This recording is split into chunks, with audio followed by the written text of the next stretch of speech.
अस्सलाम वालेकुम। अभी कल की बात है, मैं अपने दोस्त के साथ गुप्ता जी की दुकान पे कचौड़ी खाने गया और मैंने 4 कचौड़ी ऑर्डर किए, 2 अपने लिए, 2 अपने दोस्त के लिए। फिर हमने कचौड़ी खाई और जब पैसे देने की बारी आई तो मैंने 50 रुपए का एक नोट गुप्ता जी के हाथ में दिया, इस उम्मीद के साथ कि मुझे 10 रुपए वापस मिलेंगे। तो गुप्ता जी ने कहा कि तनवीर भाई 10 रुपए और दें। तो मैंने कहा गुप्ता जी हमने 4 कचौड़ी खाए और जिसके 40 होते हैं तो 10 रुपए आप मुझे देंगे। उन्होंने कहा कि नहीं, आपने 4 कचौड़ी खाए और एक कचौड़ी के होते हैं 15 रुपए और इस हिसाब से टोटल हो गए 60 रुपए, तो आप 10 रुपए मुझे देंगे। तो मैंने उनसे कहा कि कचौड़ी तो 10 के थे, फिर 15 के कैसे हो गए? तो वो कहने लगे कि कमर्शियल सिलेंडर जो हम लोग यूज़ करते हैं अपने दुकान में, वो 266 रुपये से महंगा हो गया है और आज उसकी कीमत 2000 के ऊपर है। तो मैंने कहा हाँ, ये तो पता है मुझे। फिर उन्होंने ये भी बताया कि रिफ़ाइन तेल जो वो इस्तेमाल करते हैं कचौड़ी छानने के लिए, वो भी काफ़ी महंगा हो गया इन दिनों। तो इसीलिए वो 10 का कचौड़ी आज 15 का हो गया। मैंने कहा ठीक है, कोई दिक्कत नहीं है। अब इन महंगी चीज़ों का बर्डन आप अपने ऊपर तो लेंगे नहीं गुप्ता जी, कॉमन पब्लिक के ऊपर ही डालेंगे, ज़ाहिर सी बात है। और सरकार भी तो यही करती है, जब भी महंगाई बढ़ती है वो आवाम के ऊपर डाल देती है और ख़ुद बरी हो जाती है। तो फिर मैंने सोचा कि अभी जो टॉपिक सबसे ज़्यादा चर्चे में है वो है पेट्रोल और डीज़ल की कीमतें जो हर रोज़ बढ़ रही हैं।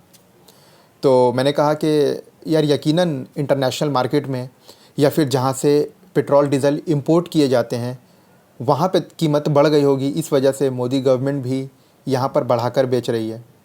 तो मैंने उसके लिए थोड़ी सी रिसर्च और एनालिसिस की, तो मुझे पता चला, मैंने एक्चुअली 10 साल का डेटा देखा तो मुझे बहुत हैरत हुई देखकर।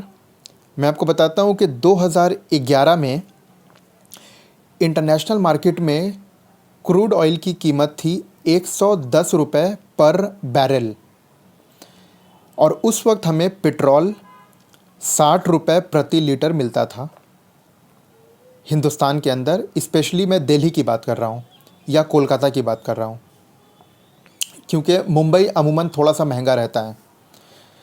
और आज नवंबर 2021, आज इंटरनेशनल मार्केट में क्रूड ऑयल की कीमत है $83 पर बैरल और आज हम पेट्रोल कितने में ख़रीद रहे हैं? 110 रुपये प्रति लीटर। मुझे बड़ी हैरत हुई कि ये तो सरासर जुल्म की जा रही है हिंदुस्तान की आवाम के ऊपर। लेकिन अब मेरे पास ना ही कोई पावर है, ना ही कोई पोजीशन, तो इन शॉर्ट मैं तो कुछ कर नहीं सकता इंडिविजुअली। तो मैंने सोचा कि क्यों ना अपनी इन बातों को लोगों तक पहुंचाया जाए। आपको याद होगा बहुत दिनों पहले सोशल मीडिया के अंदर एक हैशटैग चला था कि मेरा पीएम चोर है। उस टाइम पे मैंने अपने पर्सनल स्टेटमेंट को चेंज किया था और मैंने लिखा था कि मेरा पीएम चोर नहीं, मेरा पीएम डाकू है। और आज आप देखें तो वो सारी बातें सच हो रही हैं, क्योंकि जिस तरीके से ज़बरदस्ती हिंदुस्तान की जनता की पॉकेट से पैसे को निकाला जा रहा है, ये चोरी नहीं, ये डकैती है। लेकिन हिंदुस्तान की जनता भी बहुत बेबस, बहुत मजबूर है। उसे बहुत सारी चीज़ों में इस तरह उलझा दिया गया है कि वो इन्फ्लेशन के ऊपर, महंगाई के ऊपर ठीक तरह से आवाज़ नहीं उठा पा रही और उसका बर्डन वो हर रोज़ झेल रही है।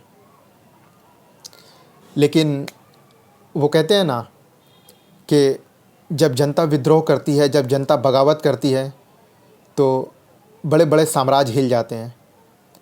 मैं उम्मीद करता हूँ कि हमारा आने वाला कल आज से बेहतर होगा और जनता इन सब बातों को समझे कि किस तरीके से उस पर जुल्म किया जा रहा है और उसके मुस्तकबिल को, उसके फ्यूचर को बर्बाद किया जा रहा है।